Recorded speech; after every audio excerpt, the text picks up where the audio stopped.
Here at the Mobius Science Center, facing a wall, and that's maybe the most boring part to stare at when you come to the Science Center. But this is a fun way to start, I think, for our fantastic contraptions activity.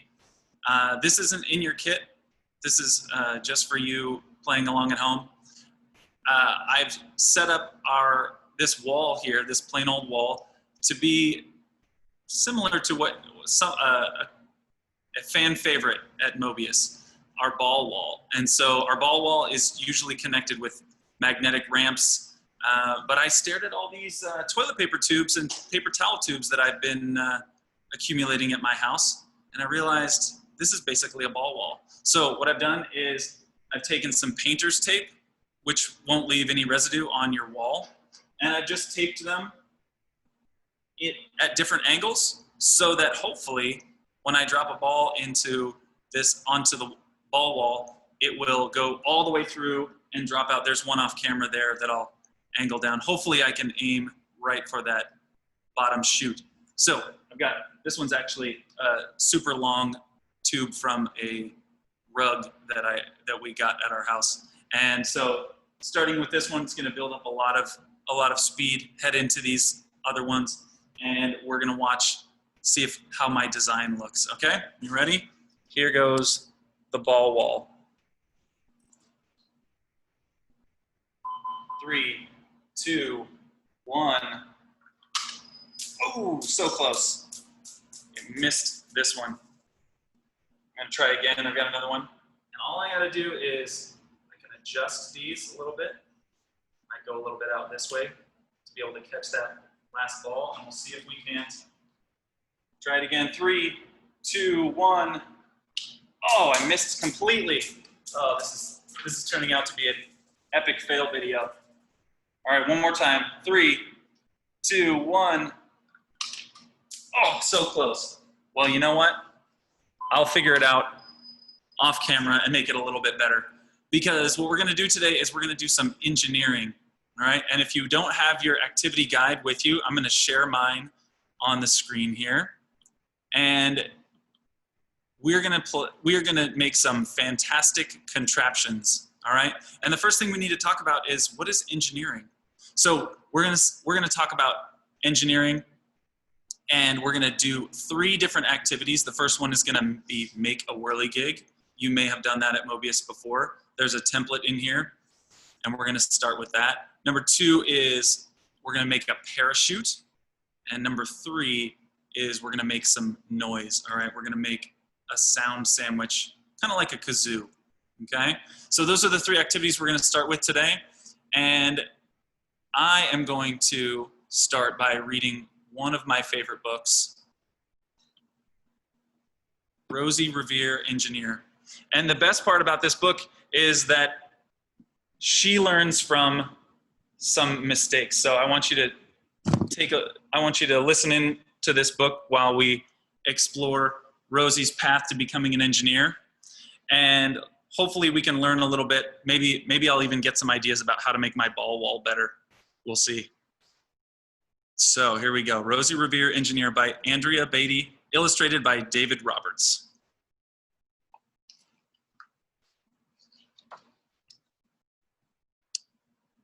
This is the story of Rosie Revere, who dreamed of becoming a great engineer.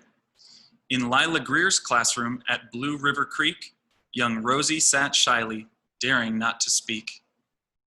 I don't know if you can tell which one is the shy one in class. Maybe it's not you. She's sitting right there. But when no one saw her, she peeked in the trash for treasures to add to her engineer's stash. And late at night, Rosie rolled up her sleeves and built in her hideaway under the eaves.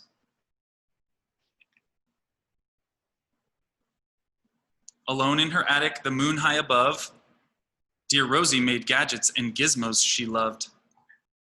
When she grew sleepy, she hid her machines far under the bed where they'd never be seen.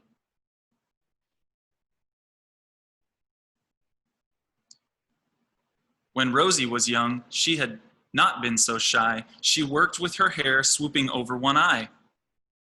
and made fine inventions for uncles and aunts, a hot dog dispenser, and helium pants.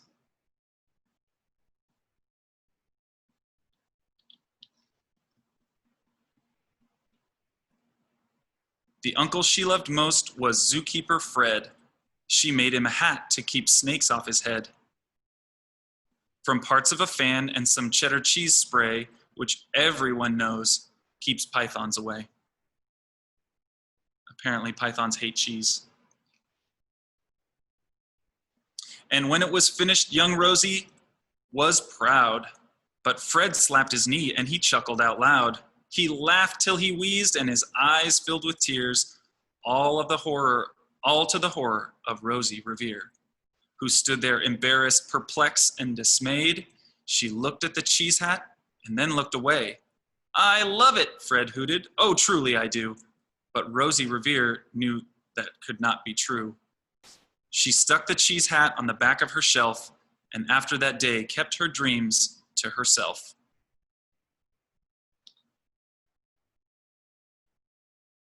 And that's how it went until one autumn day, her oldest relation showed up for a stay. Her great-great-aunt Rose was a true dynamo who'd worked building airplanes a long time ago.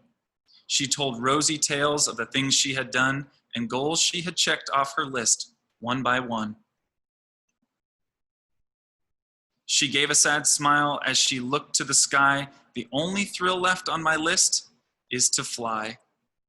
But time never lingers as long as it seems. I'll chalk that one up to an old lady's dreams."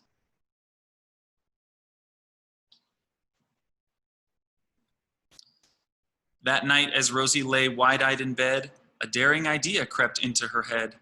Could she build a gizmo to help her aunt fly? She looked at the cheese hat and said, "No, not I." But questions are tricky and some hold on tight, and this one kept Rosie awake through the night. So when she approached, the red streaks lit the sky. Young Rosie knew just how to make her aunt fly.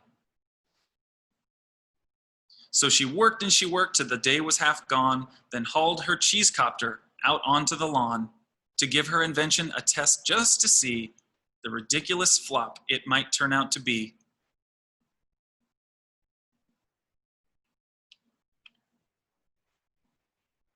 Strapped into the cockpit, she flipped on the switch. The helio cheese copter sputtered and twitched. It floated a moment and whirled and round, then froze for a heartbeat and crashed to the ground.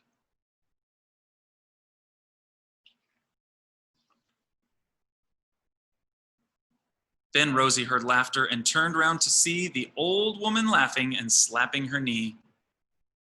She laughed till she wheezed and her eyes filled with tears, all to the horror of Rosie Revere, who thought, "Oh no, never, not ever again will I try to build something to sputter or spin, or build with a lever, a switch, or a gear, and never will I be a great engineer."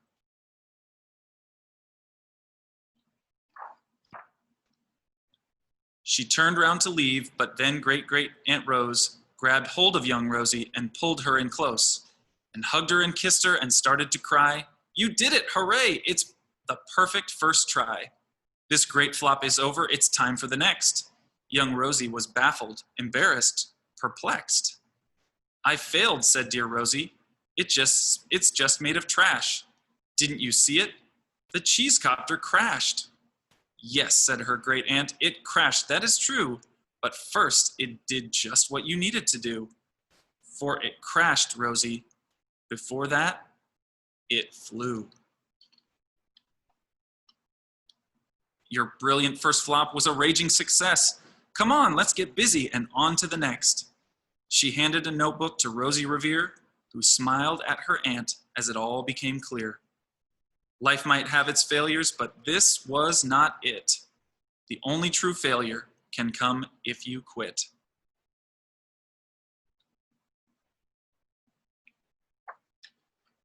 They worked till the sun sneaked away to its bed.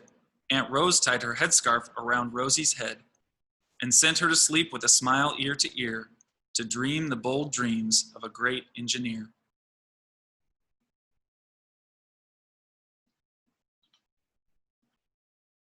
At Blue River Creek, all the kids in grade 2 build gizmos and gadgets and doohickeys too. With each perfect failure, they all stand and cheer, but none quite as proudly as Rosie Revere.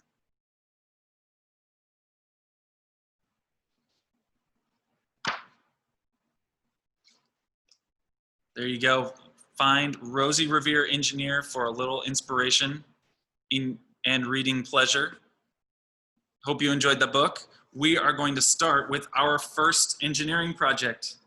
So the thing about engineering is that we learn from Rosie is that we have to keep trying. All right, so as you watch me do some of these things, I imagine that you will be surprised, perplexed, maybe disbelieving at first.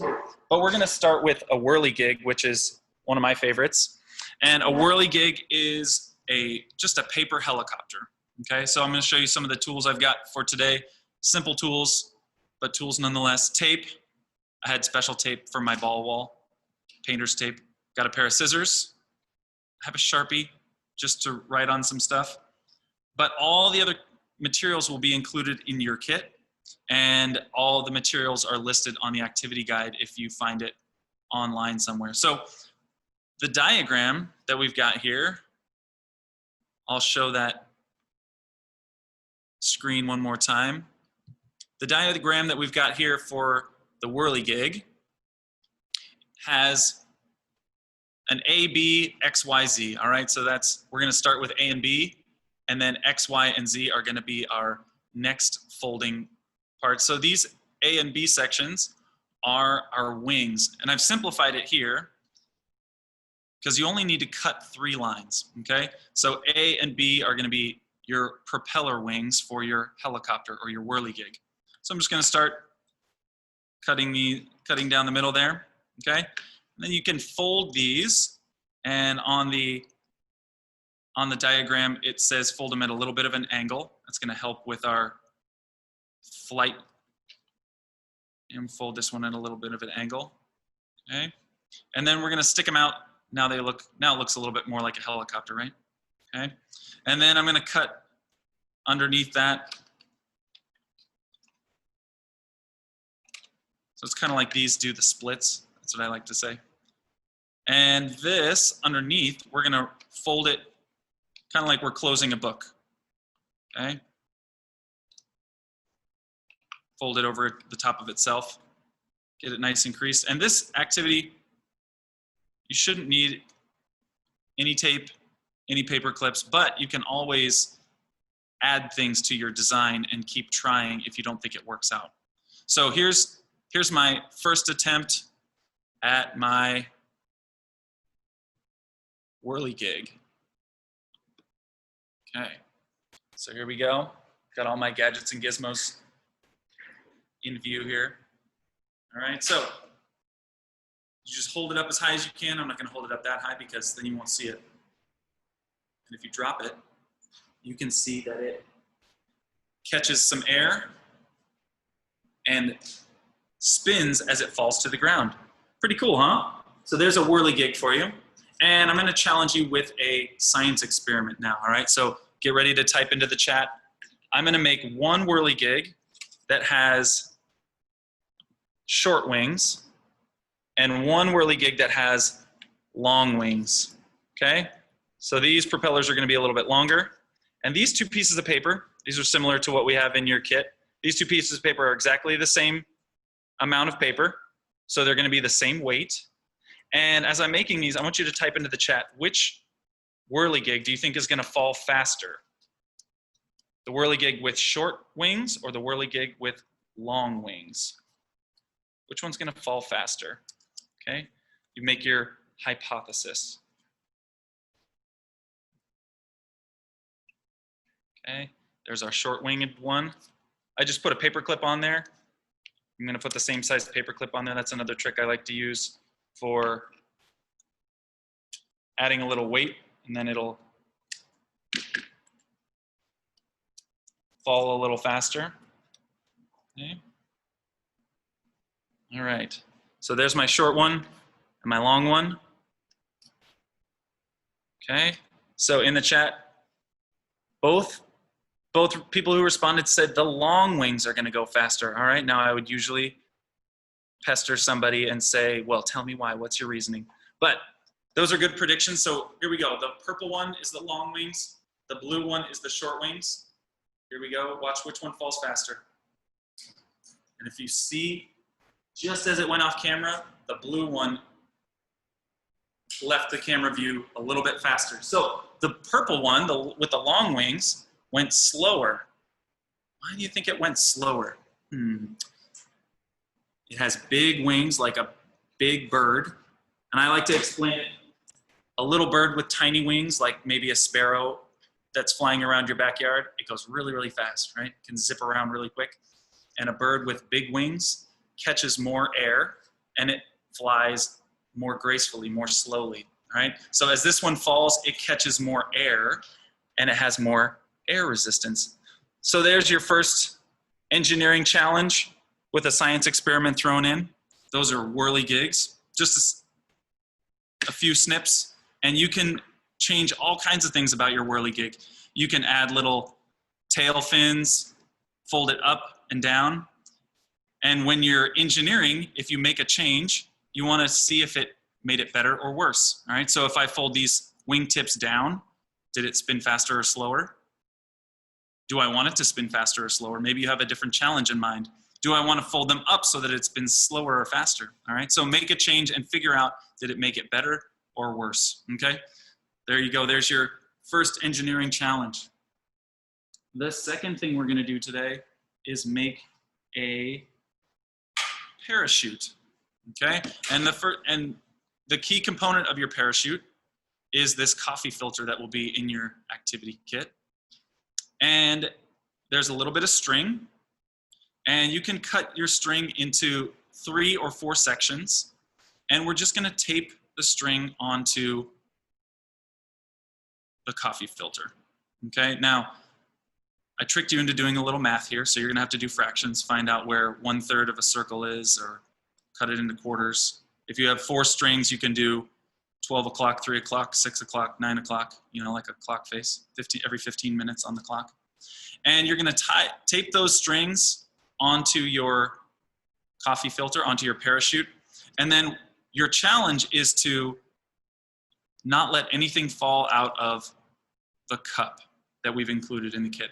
So you're going to tape the cup onto the bottom of the strings so that you're going to catch some air with the parachute, and then your passengers or your cargo is going to be in the bottom of the cup here. And I'm just going to use some paper clips again. You can use a little Lego guy if you've got one lying around the house. And we're going to work on making him or our cargo land safely on the ground.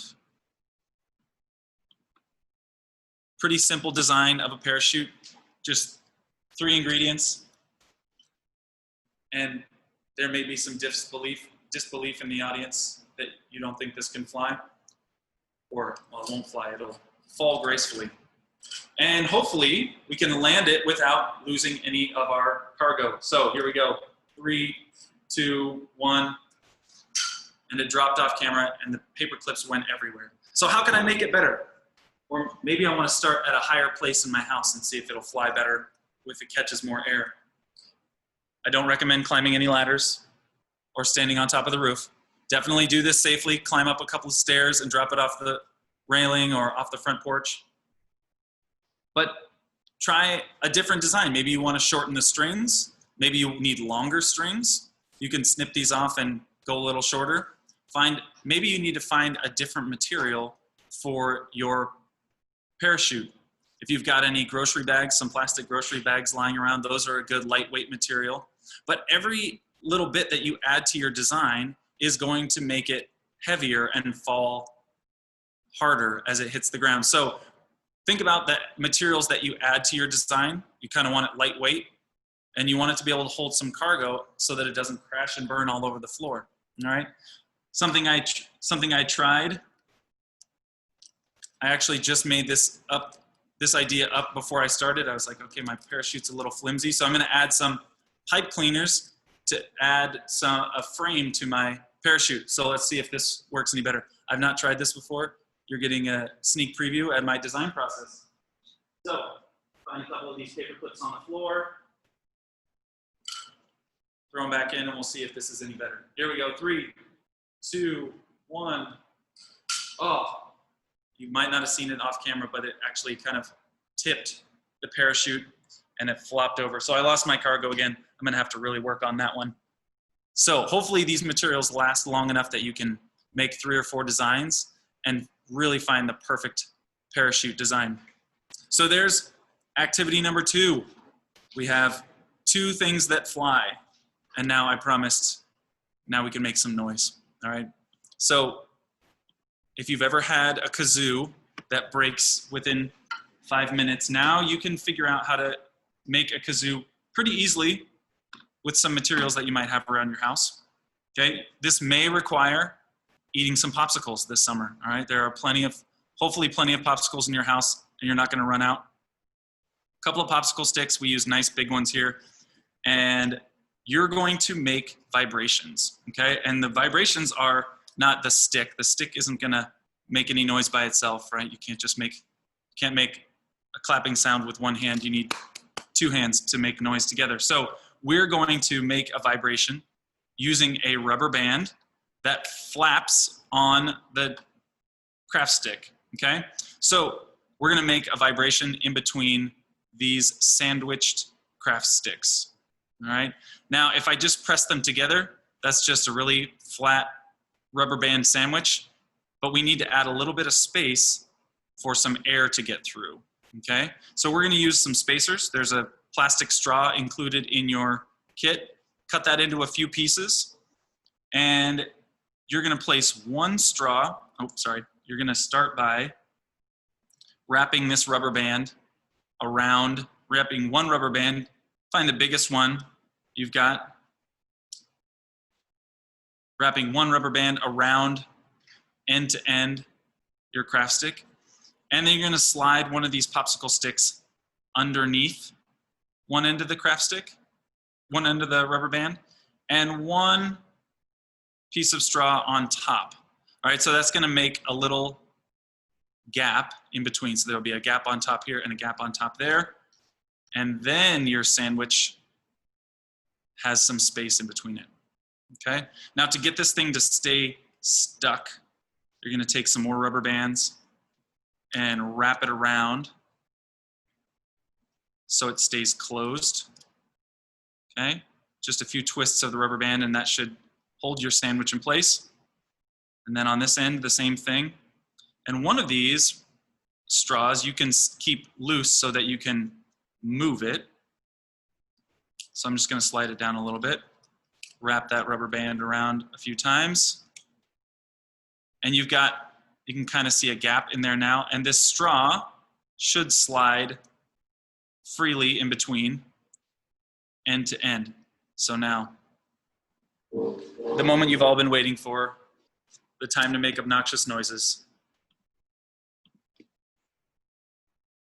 Here's our sound sandwich, straws on both ends, and in the middle I'm gonna blow some air. And it sounds like a really obnoxious bee.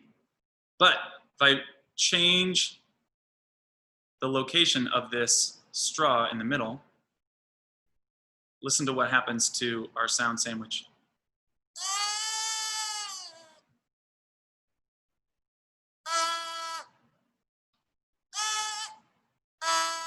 You can make different pitched sounds if you use different distances between the rubber band. So,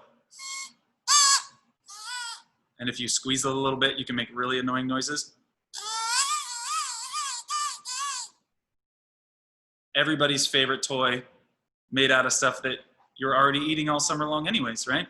So find a few materials. You can even place those extra bits of straw in between and make it like a harmonica. So you have different sounds in between and you can make different noises on either side of the straw. So there's our third challenge. And, you know, if you have time and you've saved up enough toilet paper, I encourage you to build your own ball wall at home. Find a marble or a ping pong ball or something that will fit down your toilet paper tubes and make an awesome Rube Goldberg-like crash course on the wall. And that painter's tape will come right down, or the whole thing will fall off in a day or so, but it'd be really fun for about 15 minutes, right? So there's all the challenges. We have a sound sandwich. We have a bunch of different whirligig designs. And of course, my crash landed parachute on the ground. Think of some other ways that you could improve those designs. And I'm gonna stick around for a minute. And if you have any ideas or any questions, if you want me to try another design, I'll stick around for some questions. But think about how you can improve it, what you have lying around the house. If you have some tubes made out of different stuff, if you have a different parachute material idea, if you have something else that might vibrate like this, how else can you make loud, obnoxious noises around the house? I'm sure parents are thrilled to hear me say that, right? So I hope you are inspired by Rosie Revere and some of the engineering challenges we had today. And I'll stick around for some questions. Good luck engineering. Keep trying. Thanks, Jake. Thank you, everybody, for attending. And yeah, we'll stick around and leave the chat open if you have any questions. I have a question, and that was for Yes. Jake. Jake, how are Mobius's plans developing right now? What will you be involved in?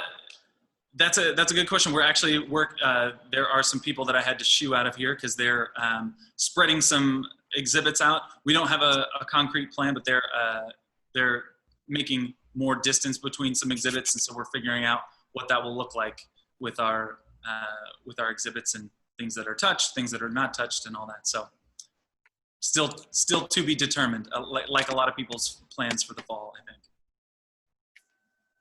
Thanks. All right, we have somebody who's really looking forward to making a kazoo. I think if you have your own kazoo and other noise-making devices, get some siblings involved and you can have a little neighborhood noise parade to cheer up your neighborhood.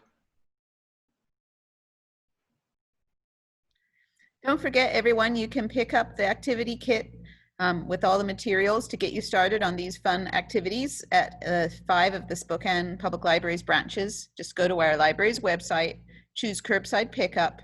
You enter when you want to pick things up and how many kits for what age group. You can also request your summer reading prize book if you've read for 15 hours. And so yeah, curbside pickup's kind of the way we're working at the library right now. We can't open our doors yet, but we look forward to seeing you all in your cars.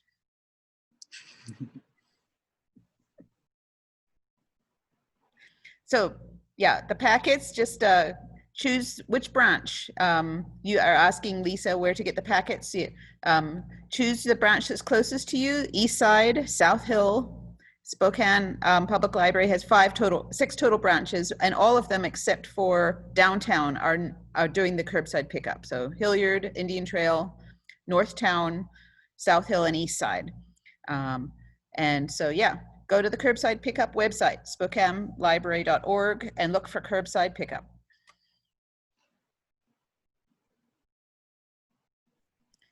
You can choose to pick them up starting tomorrow. What I mean is you have to give us 24 hours to get our act together before you can pick them up. So, all right, everybody. Well, I think we'll wrap it up here. Thanks again, everyone. Have a great day.